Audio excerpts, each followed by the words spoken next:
Assalamualaikum semuanya. Semoga kalian semua dalam keadaan sehat dan dilancarkan rezekinya. Amin ya robbal alamin.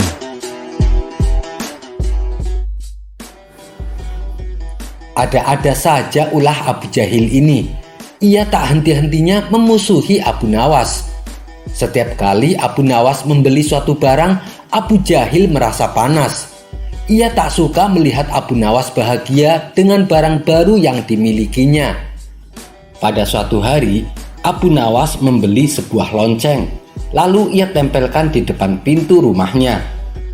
Dengan lonceng tersebut, bila ada orang yang hendak bertamu, tak perlu lagi mengetuk pintu, cukup membunyikan lonceng yang menempel di pintu rumahnya. Melihat hal itu, hati Abu Jahil pun merasa panas. Sombong sekali Abu Nawas, beli lonceng saja pamer, gerutu Abu Jahil. Abu Nawas yang menangkap gelagat Abu Jahil malah sengaja menggodanya. "Hei Abu Jahil, lihatlah, aku punya lonceng warisan leluhurku," teriak Abu Nawas. Mendengar teriakan Abu Nawas membuat Abu Jahil bertambah emosi. "Dasar tukang pamer," balas Abu Jahil. Ia pun berlalu dari hadapan Abu Nawas. Padahal Abu Nawas sama sekali tidak ada niatan pamer. Dasar Abu Jahilnya saja yang merasa dengki dengan Abu Nawas. Karena rasa dengkinya ini, Abu Jahil ingin membalas perlakuan Abu Nawas. Lalu muncullah di benak Abu Jahil niat untuk berbuat jahat. "Akan aku curi lonceng Abu Nawas, lalu aku buang ke hutan, biar dia tahu rasa," pikir Abu Jahil. Ternyata niatan Abu Jahil ini bukan omong kosong belaka. Di saat tengah malam tiba, ia benar-benar melakukan aksi jahatnya. Dengan berjalan mengendap-endap, Abu Jahil naik ke teras rumah Abu Nawas. Kemudian ia mendekati pintu rumah dan berusaha mencongkel lonceng yang menempel di pintu. Akan tetapi, saat loncengnya tersenggol, lonceng tersebut langsung berbunyi yang membuat Abu Nawas terjaga dari tidurnya. "Siapa di luar?" teriak Abu Nawas. Mendengar itu, Abu Jahil langsung kabur meninggalkan rumah Abu Nawas. "Kurang ajar, hampir saja aku ketahuan," ujar Abu Jahil. Meski hampir ketahuan, Abu Jahil tak mau menyerah. Malam berikutnya, ia mencoba kembali mencuri lonceng pintu Abu Nawas. Kali ini ia lebih berhati-hati dari malam sebelumnya. Dan saat ia memegang lonceng, lonceng tersebut kembali mengeluarkan suara. "Siapa di luar?" teriak Abu Nawas. Mendengar teriakan Abu Nawas, Abu Jahil pun panik dan langsung kabur. Begitu juga dengan malam-malam berikutnya. Abu Jahil tak pernah berhasil mencuri lonceng milik Abu Nawas. Karena selalu gagal dalam aksinya, Abu Jahil pun memutar otak mencari cara lain. Dan lucunya, yang terbesit di benaknya adalah Abu Nawas. "Bukankah Abu Nawas sangat cerdik? Aku akan tanya kepadanya," pikir Abu Jahil. Maka Abu Jahil pun pergi menemui Abu Nawas. "Ada apa Abu Jahil? Tumben main kemari," tanya Abu Nawas. "Aku mau tanya sesuatu, barangkali kamu tahu solusinya," jawab Abu Jahil. "Oh, mau tanya apa?" sahut Abu Nawas kembali.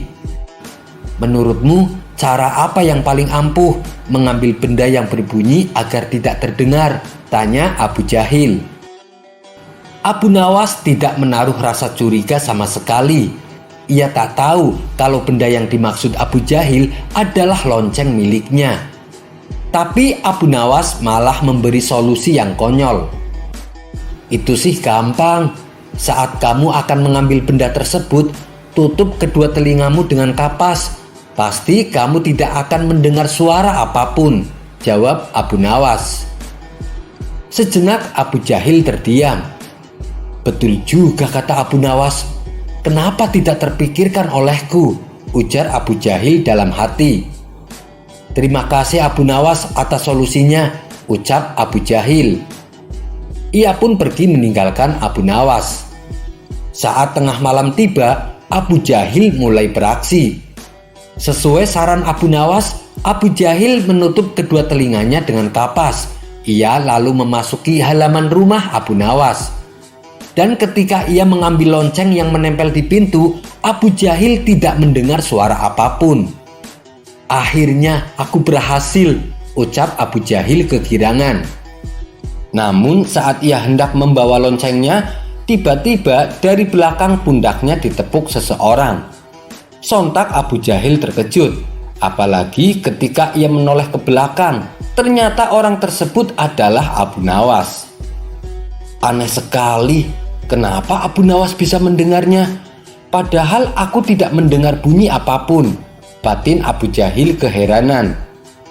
Melihat tingkah Abu Jahil ini, Abu Nawas pun tertawa.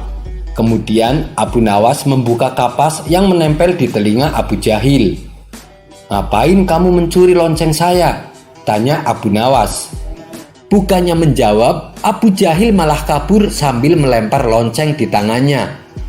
Tawa Abu Nawas pun kembali pecah melihat kekonyolan Abu Jahil.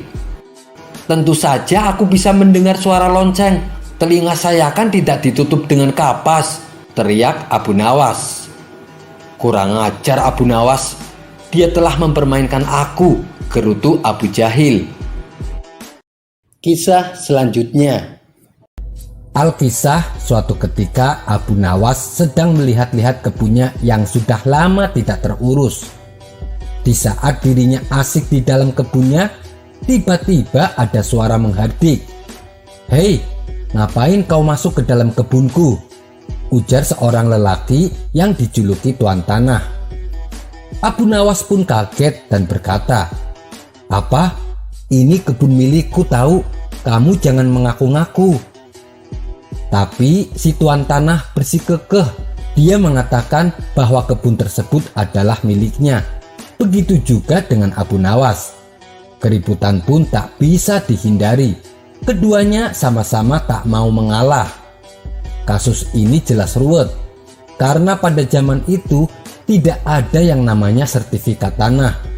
Jadi Abu Nawas tidak mempunyai bukti yang jelas atas kepemilikan tanahnya. Tak ada jalan lain bagi Abu Nawas kecuali melapor kepada Baginda Raja.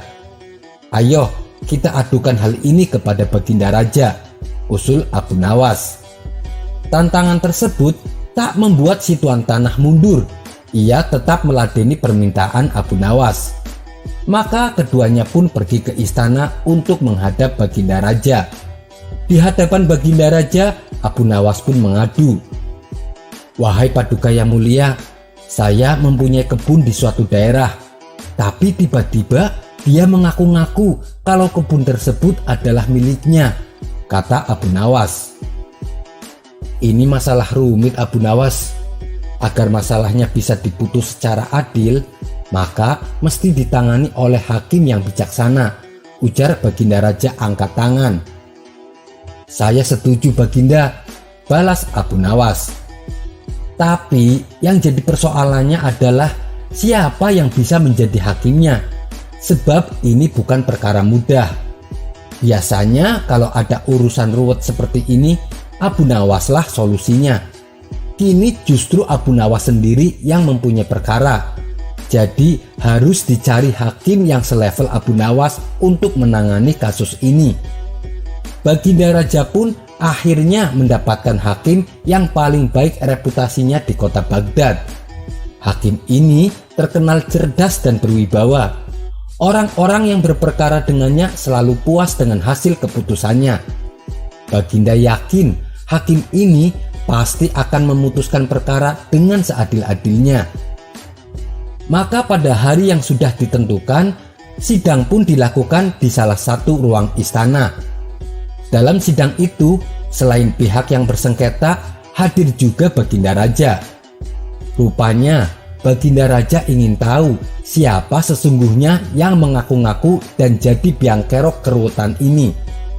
Baginda yakin kalau klaim Abu Nawas atas kebunnya tidak mengada-ada. Tapi sangat sulit bagi dirinya untuk begitu saja memenangkan Abu Nawas.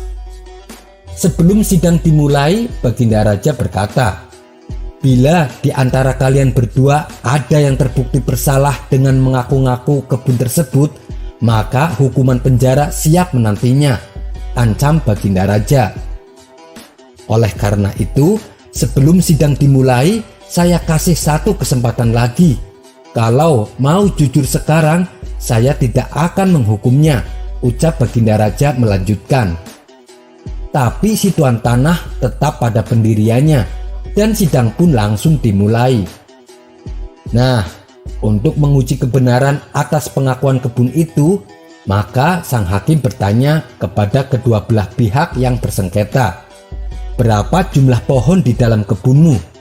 tanya hakim kepada Tuan Tanah. Ditanya demikian, si Tuan Tanah tampak kebingungan, bahkan cenderung panik. Sedangkan Abu Nawas tampak lebih tenang. Padahal Abu Nawas sendiri tidak tahu jumlah pohon yang ada di kebunnya, karena ia tidak pernah menghitungnya. Lagi pula, siapa yang sudi menghitung pohon di kebun?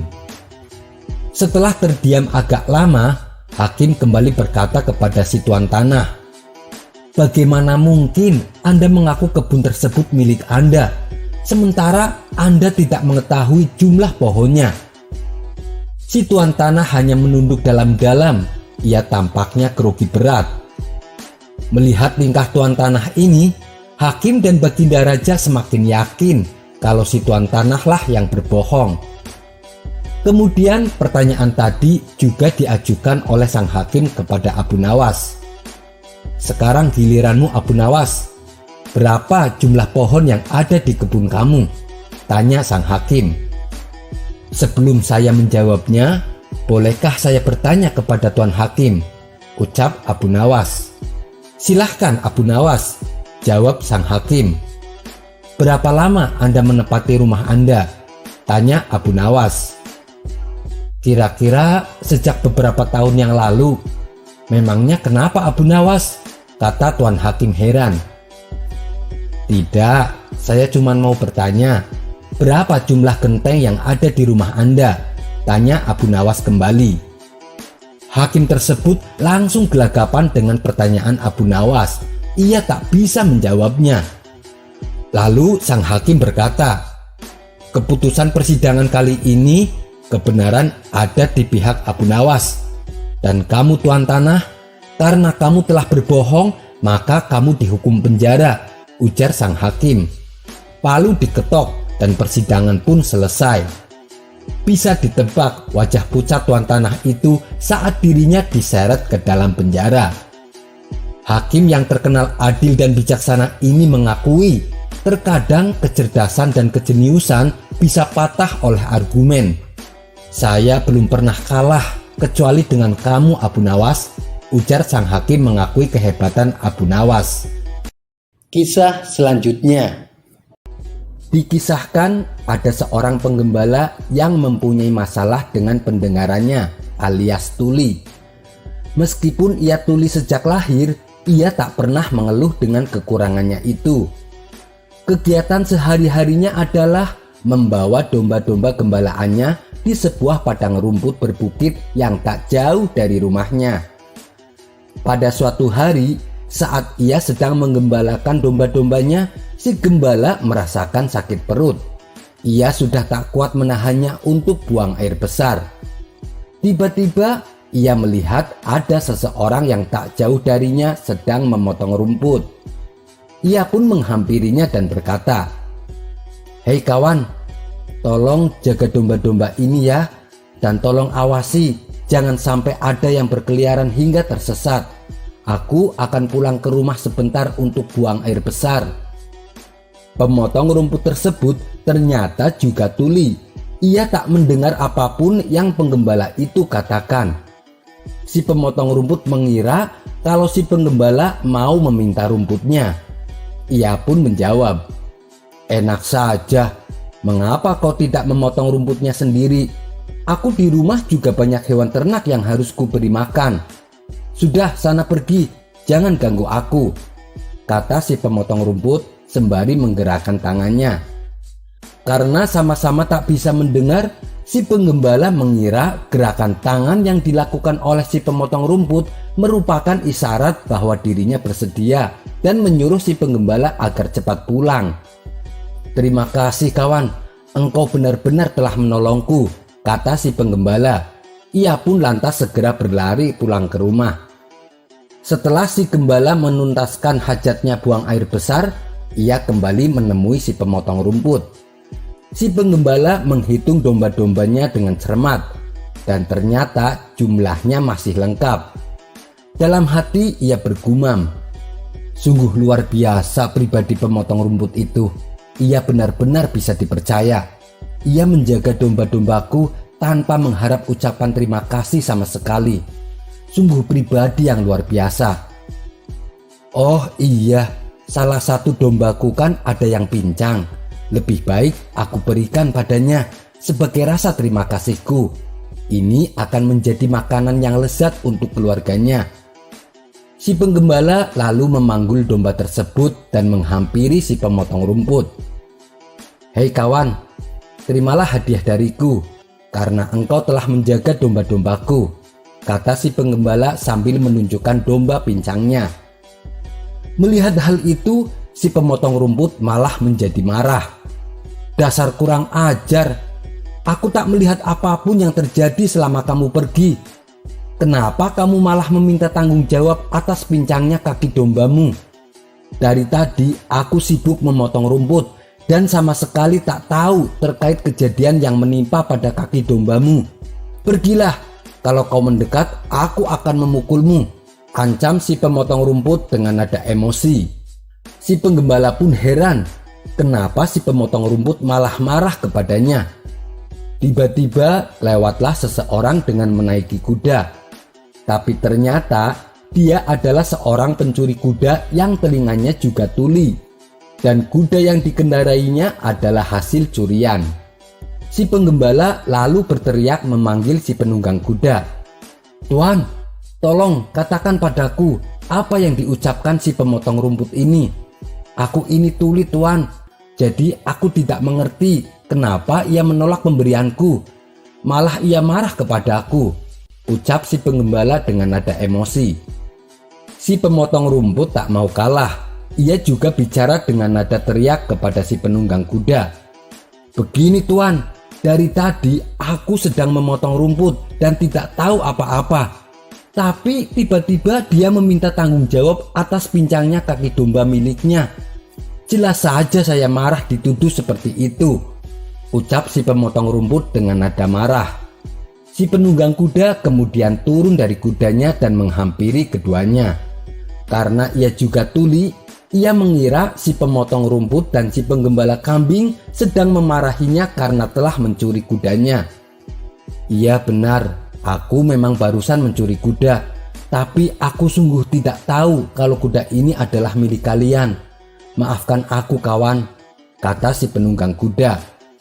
"Sudah aku katakan, aku tidak tahu apa-apa terhadap pincangnya domba orang ini," teriak si pemotong rumput. "Hei kawan, suruh ia katakan padaku mengapa ia menolak pemberianku," teriak si penggembala. "Iya, aku mengaku mencuri kuda, tapi aku tuli. Jadi aku tidak tahu siapa di antara kalian yang pemilik kuda ini," teriak si penunggang kuda. Di tengah-tengah keributan yang terjadi, melintaslah Abu Nawas di hadapan mereka. Kala itu, Abu Nawas sedang mengalami sakit gigi. Untuk menggerakkan mulutnya saja sakit bukan main, apalagi untuk berbicara. Ketika mereka melihat kehadiran Abu Nawas, mereka mengira Abu Nawas adalah seorang sufi yang alim dan sakti. Karena dari penampilannya, Abu Nawas menggunakan jubah layaknya ulama sufi terpandang. Si pemotong rumput lalu menarik jubah Abu Nawas. Ia berkata dengan berteriak kepada Abu Nawas untuk meminta keadilan. "Tuan Sufi, tolonglah saya. Mereka menuduhku melukai dombanya." Si gembala juga berkata kepada Abu Nawas dengan nada teriak, "Wahai Tuan Sufi, aku hanya ingin memberikan domba, tapi dia malah memarahiku." Si pencuri kuda juga ikutan berkata, "Tuan Sufi, saya akui saya bersalah. Saya sudah mengaku mencuri, tapi aku tuli. Saya tidak bisa mendengar perkataan mereka. Jadi saya tidak tahu siapa sebenarnya pemilik kuda ini." Mendengar pengaduan mereka dengan nada teriak membuat sakit gigi Abu Nawas bertambah tidak karuan. Ia hanya bisa menatap tajam penuh amarah ke arah mereka. Mata hitam Abu Nawas menusuk tajam ke mata mereka bertiga secara bergantian. Mereka mengira Abu Nawas sedang berusaha keras mencari petunjuk atas kebenaran dari situasi ini. Mereka bertiga pun mulai takut dengan sorot mata tajam Abu Nawas. Mereka takut kalau Abu Nawas akan menyihir mereka, atau setidaknya Abu Nawas akan mengendalikan kemauan mereka. Melihat sikap Abu Nawas yang menakutkan itu, si pencuri langsung melompat ke punggung kudanya dan segera memacu lari kudanya kencang-kencang. Begitu pula dengan si penggembala, ia segera menggiring gembalaannya menjauh dari Abu Nawas. Sementara si pemotong rumput yang sedari tadi gemetaran, ia segera mengemasi hasil sabitan rumputnya ke dalam kantong dan mengangkatnya di bahu lalu berlari menjauhi Abu Nawas. Setelah ketiga orang tersebut berlari karena ketakutan, Abu Nawas lalu melanjutkan perjalanannya. Ia pun berpikir dalam hati, kadang-kadang kata-kata tak berfungsi apa-apa dan tidak terlalu berguna. Mungkin lebih baik orang tidak perlu banyak bicara. Kisah selanjutnya. Ada sebuah kisah legenda dari tanah Arab yang begitu terkenal, hingga dikisahkan secara turun-temurun dan telah dialih bahasakan ke dalam berbagai bahasa, termasuk ke dalam bahasa Indonesia. Kisah ini berjudul Laila Majnun, yang maksudnya adalah tergila-gila pada Laila. Julukan Laila Majnun ini ditujukan kepada pemuda bernama Qais, di mana pemuda tersebut sangat tergila-gila pada Laila. Kisah ini sudah dikenal di Persia pada abad ke-9. Namun, kisah cinta ini baru populer setelah dirangkai indah oleh seorang pujangga asal Persia yang bernama Nizami Ganjavi. Kisah ini bermula pada seorang pemuda yang bernama Qais. Dia bukanlah dari keluarga kaya, bukan pula dari keluarga terpandang dan terhormat. Suatu hari, Qais disekolahkan agama oleh orang tuanya di salah satu pesantren di kota. Disitulah awal pertemuan antara Qais dan Laila. Qais pun jatuh hati pada pandangan pertama. Hari demi hari, rasa cinta Qais kepada Laila semakin menggebu. Namun karena ia bukanlah anak orang kaya, sebagai bentuk rasa cintanya, Qais tak dapat mempersembahkan apapun selain puisi-puisi indah. Gayung bersambut. Puisi-puisi indah Qais sanggup meluluhkan hati Laila. Laila pun menjadi jatuh hati kepada Qais. Qais yang tergila-gila pada Laila terus-menerus menulis puisi yang memuji dan mengagungkan sosok menawan pujaan hatinya. Ia bahkan tak segan membaca puisi tersebut di sudut-sudut jalan, tak peduli pada orang lain yang mengacuhkannya. Tingkahnya inilah yang kemudian Qais dijuluki Majnun atau gila. Laila sendiri adalah seorang gadis cantik yang terlahir dari keluarga terpandang. Sebagai putri dari seorang kaya raya, tentu Laila diharapkan dapat dipersunting oleh lelaki dengan kedudukan setara, sehingga ia bisa hidup dalam gelimang harta dan kekayaan. Namun, cinta yang dimiliki Laila adalah cinta suci yang hanya akan ia persembahkan kepada lelaki yang sungguh-sungguh ia cintai. Dan lelaki yang beruntung itu adalah Qais. Begitu usia mereka berdua menginjak remaja, Qais yang dijuluki Majnun atau gila memberanikan diri untuk meminta restu kepada ayah Laila. Hasilnya tentu sudah dapat ditebak. Ayah Laila menolak mentah-mentah permintaan Qais. Ayahnya beralasan bahwa jika pernikahan itu terjadi, kehormatan keluarganya akan tercoreng. Majnun yang terkejut mendengarnya tak kuasa menahan kesedihan. Majnun yang tengah putus asa memilih untuk selalu menyendiri di dalam kamar. Hari-hari yang dilaluinya ia habiskan merangkai puisi tentang pujaan hatinya. Di sisi lain, Laila dipaksa oleh orang tuanya untuk menikah dengan pria lain. Pria itu bernama Ibnu Salam. Dia adalah pemuda kaya raya dari keluarga terpandang. Meski hati Laila menolak, ia terpaksa menerima pernikahan dengan Ibnu Salam. Selama pernikahannya, Ibnu Salam tak pernah sekalipun berhasil menyentuh Laila, apalagi sampai menjamah kesucian Laila. Namun Laila tetap menjalani peran sebagai istri yang baik dan patuh terhadap suaminya. Akan tetapi Laila tak pernah sekalipun merelakan tubuhnya kepada pria tersebut. Berita ini lambat laun sampai juga ke telinga Qais. Sudah barang tentu hatinya semakin tersayat mendengar kabar ini. Ia merasa berdosa karena telah membuat Laila tak bisa melupakan dirinya. Qais tak ingin menjadi beban bagi hati Laila. Sejak saat itulah ia memutuskan untuk menjauh dari peradaban dan menghabiskan sisa waktunya sendirian di pedalaman hutan. Ia ingin pujaan hatinya bisa melupakan dirinya, meskipun Qais sendiri tak sanggup melupakannya. Hari-hari yang dilalui Qais hanya ditemani oleh hewan-hewan liar yang secara ajaib kerap berkumpul di dekatnya, khususnya manakala cuaca sedang sangat tak bersahabat. Hanya bermodalkan dahan kayu, Qais atau Majnun kembali merangkai puisi-puisi indah tentang pujaan hatinya. Bertahun-tahun kemudian, kedua orang tua Majnun meninggal. Mengetahui hal ini, Laila berniat mengirimkan kabar tersebut kepada Majnun. Namun Laila tak mengetahui di mana keberadaannya. Setelah mencari informasi ke sana kemari tentang keberadaan Majnun, kemudian Laila menjumpai kakek tua yang diyakini mengetahui di mana Majnun berada. Awalnya kakek tua itu tidak mau mengatakannya.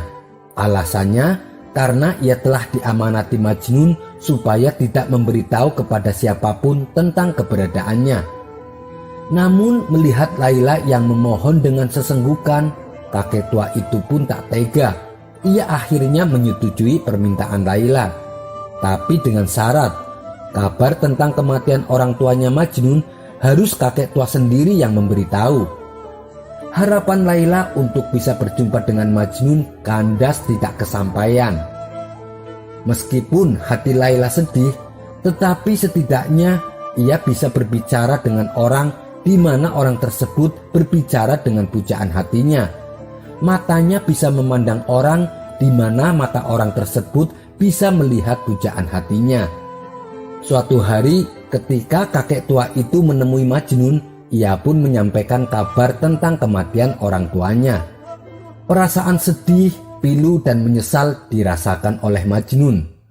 Majnun kemudian bersumpah untuk menghabiskan seluruh sisa hidupnya di padang gurun. Sementara Laila setiap hari bolak-balik di makam orang tuanya Majnun. Ia berharap akan bertemu pujaan hatinya. Namun harapannya kembali kandas karena tak pernah sekalipun Majnun pulang mengunjungi makam orang tuanya. Beberapa tahun kemudian suami Laila meninggal. Meski tengah dirundung duka, Laila tetap berharap ia dapat berjumpa dan bersatu dengan cinta sejatinya untuk selamanya. Namun sayang, takdir tak berkata demikian. Sebab dalam tradisi keluarganya Laila diwajibkan untuk berkabung atas kepergian suaminya selama 2 tahun. Selama itu pula Laila tidak diperkenankan menemui siapapun. Ia pun menangis. Ia tak terima dan tak tahan jika harus menunggu 2 tahun lamanya untuk dapat bertemu dengan sang pujaan hati. Sebab ia sudah sangat tersiksa setelah harus dipisahkan bertahun-tahun lamanya. Laila pun menyerah pada kehidupan. Ia akhirnya jatuh sakit dan meninggal akibat rasa rindu yang tak tersembuhkan. Laila meninggal tanpa mampu menemui Majnun sang pujaan hati. Kabar kematian Laila pada akhirnya sampai juga terdengar oleh Majnun. Sesaat setelah mendengar kabar tersebut, ia langsung pergi menuju tempat di mana Laila dikuburkan. Di sana, Majnun menghabiskan waktunya dengan menyesali dan menangisi Laila, sosok pujaan hati yang harus ia relakan pergi untuk selama-lamanya. Kesedihannya yang begitu mendalam membuat Majnun menghembuskan nafas terakhirnya tepat di pinggir makam Laila sang pujaan hati. Konon ruh mereka bersatu dalam dunia yang abadi. Begitulah kisah cinta Laila dan Majnun yang harus berakhir tragis dan memilukan. Namun kisah perjuangan mereka dalam menjaga kesucian cinta bagi satu sama lain akan terus abadi dan selalu dikenang, terutama oleh insan-insan manusia yang mencari cinta suci dari kekasih sejatinya. Inilah beberapa kalimat puitis yang diucapkan oleh Majnun tentang pujaan hatinya yang sangat ia cintai. Bila Laila menanam serumpun mawar, Majnun menyiraminya dengan air mata. Bila kau tahu hakikat seorang pecinta, kau pasti menyadari bahwa cinta akan meleburkan jiwamu ke dalam jiwa kekasihmu. Suatu hari ada orang bertanya kepada Majnun, "Wahai Majnun, apa menurutmu tentang keindahan dunia?" Majnun menjawab, "Seandainya seluruh keindahan dunia dikumpulkan jadi satu, bagiku lebih berharga debu yang menempel di sandalnya Laila." Suatu ketika saat Majnun hendak menemui Laila, tanpa disadari ia lewat tepat di depan orang-orang yang sedang sholat.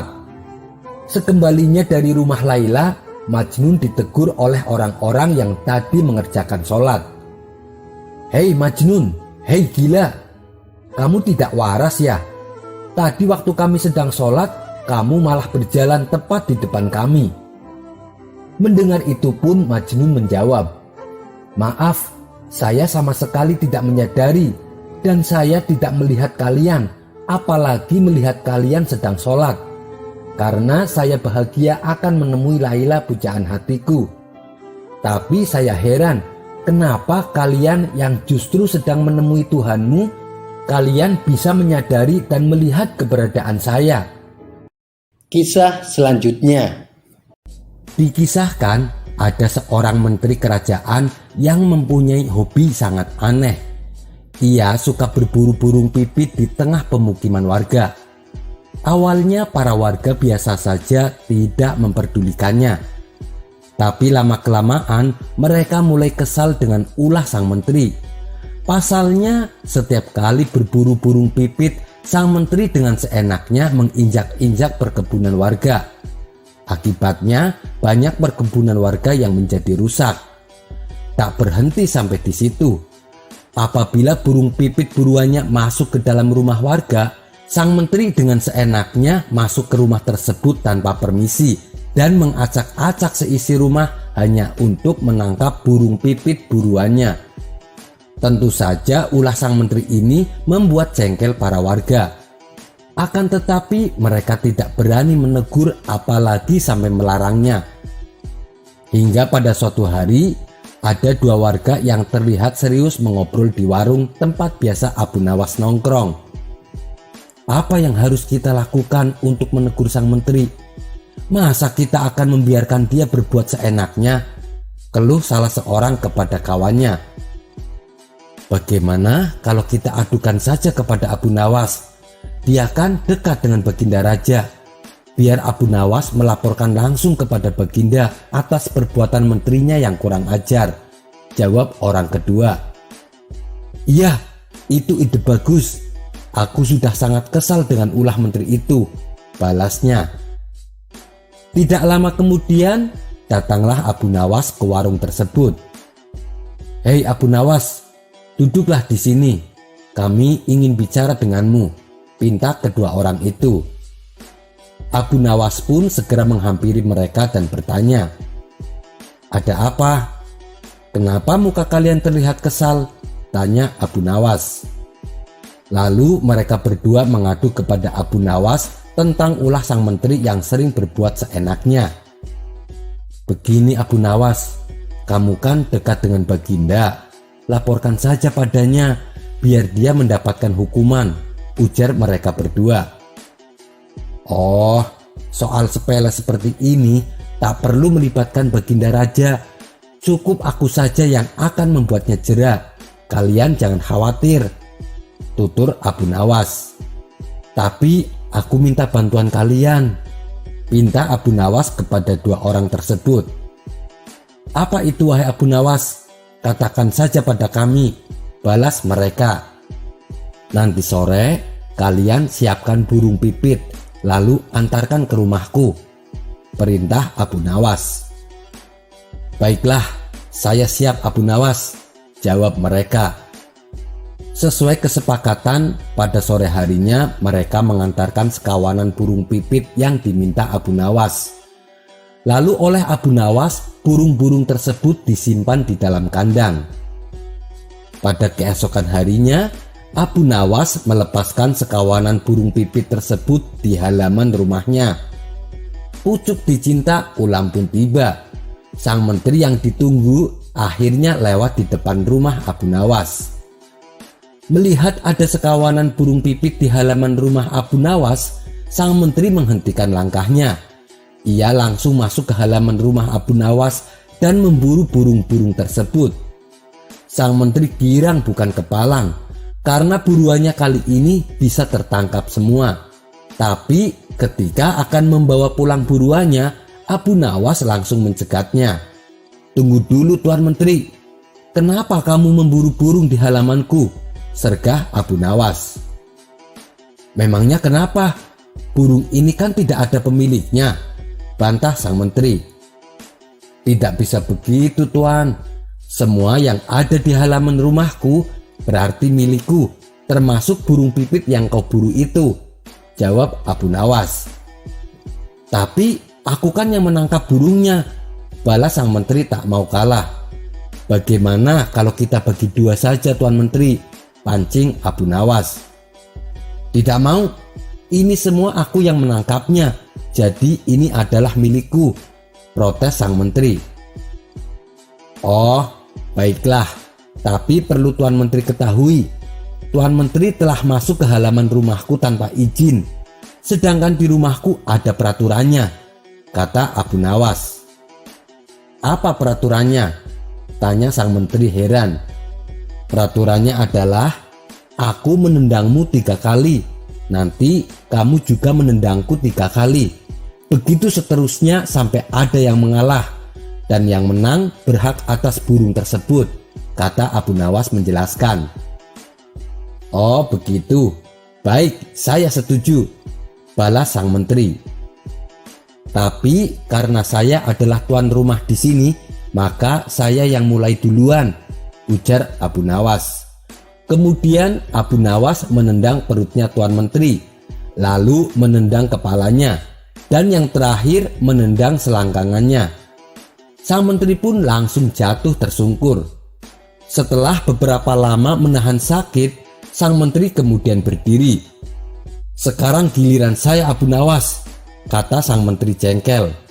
Tapi belum juga sang menteri menendang, Abu Nawas buru-buru menjawab. Ampun Tuan Menteri, saya menyerah. Silahkan Tuan Menteri bawa burungnya. Sang menteri pun lalu pulang dengan menahan rasa sakit. Ternyata cara Abu Nawas ini ditiru oleh seluruh warga. Setiap rumah warga ditulis peraturan persis seperti yang diterapkan Abu Nawas. Akibatnya, sang menteri tak lagi berani masuk ke halaman warga seenaknya. Kisah selanjutnya. Sebenarnya Abu Nawas sudah malas untuk meladeni Abu Jahil, karena walau bagaimanapun Abu Jahil adalah tetangga dekatnya. Ia tak ingin antara dirinya dan Abu Jahil timbul perselisihan. Tapi namanya saja Abu Jahil, ia tak ada kapok-kapoknya menantang Abu Nawas. Padahal setiap kali Abu Nawas meladeninya, Abu Jahil selalu menanggung malu akibat kekalahannya. Dan pada kisah kali ini, Abu Jahil menantang Abu Nawas untuk main tebak-tebakan. Suatu kali di warung tempat biasa Abu Nawas nongkrong, Abu Jahil sesumbar kalau Abu Nawas selalu menghindar bila ditantang untuk main tebak-tebakan. Kawan-kawan Abu Nawas yang mendengar perkataan Abu Jahil merasa tak yakin kalau Abu Nawas tidak berani menghadapi tantangannya. "Masa sih Abu Nawas takut dengan tantanganmu?" tanyanya kepada Abu Jahil. "Ya, saya tidak tahu. Kenapa kamu tidak tanya langsung kepada orangnya? Mungkin Abu Nawas sudah berkurang kepandaiannya, makanya dia tidak berani," jawab Abu Jahil sombong. "Hei Abu Jahil, saya akan coba terima tantanganmu. Saya juga punya tebak-tebakan yang sulit untuk kau jawab," tutur kawannya Abu Nawas. "Baiklah, tapi ada peraturannya," ujar Abu Jahil. "Apa itu peraturannya?" tanyanya kembali. "Peraturannya adalah kalau kamu tidak bisa menjawab tebakanku, kamu harus bayar kepadaku 5 dinar. Tapi kalau aku tidak bisa menjawab tebakanmu, aku akan memberimu 50 dinar, kata Abu Jahil menjelaskan.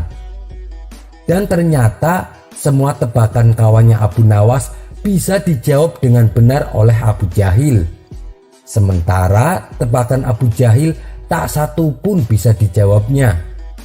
Walhasil Abu Jahil mendapatkan uang karena selalu menang. Tidak lama kemudian datanglah Abu Nawas ke warung. "Nah, itu dia Abu Nawas," sahut salah satu kawannya. "Hei Abu Nawas, kamu ditantang main tebak-tebakan sama Abu Jahil. Katanya kamu tidak berani." Mendengar itu, Abu Nawas hanya tersenyum kecut. Ia tidak menghiraukannya sama sekali. Abu Nawas langsung saja duduk sambil memesan minuman teh. Melihat Abu Nawas yang mengacuhkannya, Abu Jahil berkata, "Tuh kan, kalian lihat sendiri, dia gak bakalan berani. Sastrawan ternama sekelas Abu Nawas tak ada apa-apanya dengan kepintaranku," ejek Abu Jahil kepada Abu Nawas. Abu Nawas sontak merasa tersinggung dengan ucapan Abu Jahil. Kali ini ucapan Abu Jahil benar-benar keterlaluan. Padahal ia tak mau meladeni Abu Jahil bukan karena takut, tapi ia tak ingin mempermalukan tetangganya yang usil itu. Karena sudah merendahkan harga dirinya, mau tak mau Abu Nawas langsung meladeni tantangan Abu Jahil. "Baiklah Abu Jahil, saya terima tantanganmu," kata Abu Nawas menahan emosi. Abu Nawas langsung beranjak dari tempat duduknya menghampiri Abu Jahil. Sementara orang-orang yang ada di warung segera mengerubungi mereka berdua. "Apa peraturannya? Katakan padaku," tanya Abu Nawas kepada Abu Jahil. "Peraturannya begini Abu Nawas, kalau kamu tidak bisa menjawab tebakanku, kamu harus bayar 5 dinar kepadaku. Tapi kalau aku tidak bisa menjawab tebakanmu, aku akan memberimu 50 dinar. Akan tetapi aku yang mendapatkan giliran pertama untuk memberikan tebakan," kata Abu Jahil menjelaskan.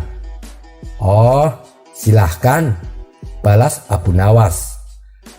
Abu Jahil mengajukan pertanyaan pertama. "Hei Abu Nawas, berapa jarak dari bumi ke bulan?"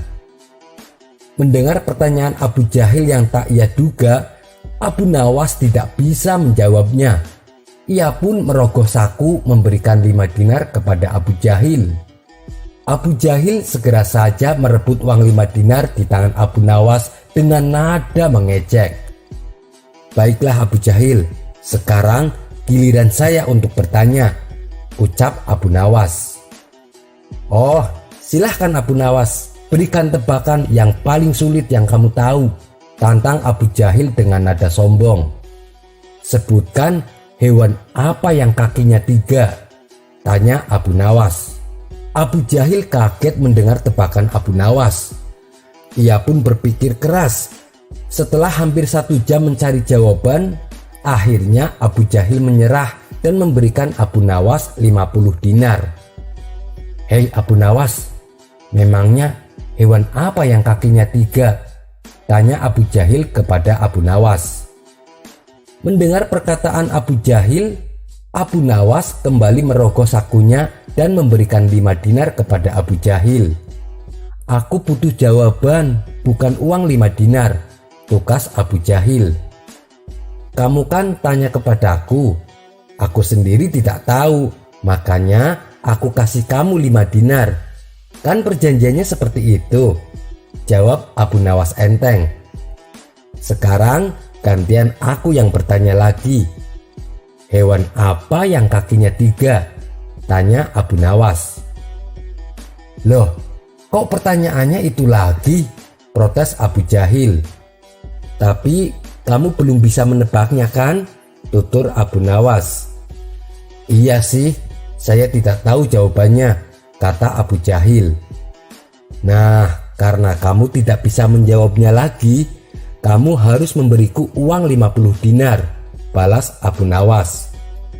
Abu Jahil pun kembali memberikan Abu Nawas 50 dinar. Ia lalu kembali bertanya kepada Abu Nawas, "Memangnya hewan apa sih Abu Nawas yang kakinya 3? Ditanya seperti itu lagi, Abu Nawas kembali merogoh sakunya dan memberi Abu Jahil 5 dinar. "Ini maksudnya apa-apaan Abu Nawas? Aku tanya jawaban atas pertanyaanmu," kata Abu Jahil penuh emosi. "Saya sendiri tidak tahu jawaban pertanyaan itu, makanya saya kasih kamu 5 dinar. Apakah permainannya akan dilanjutkan?" tantang Abu Nawas. "Kurang ajar, aku malah dipermainkan Abu Nawas. Aku bisa rugi kehilangan uang banyak kalau caranya begini," pikir Abu Jahil. Dengan perasaan dongkol, Abu Jahil langsung loyor pergi meninggalkan Abu Nawas dan kawan-kawannya. Sementara Abu Nawas cekekekan melihat tingkah laku Abu Jahil. Sekian dulu perjumpaan kita kali ini. Sampai bertemu lagi di kisah selanjutnya. Terima kasih yang sudah subscribe dan setia menonton channel ini. Wassalamualaikum warahmatullahi wabarakatuh.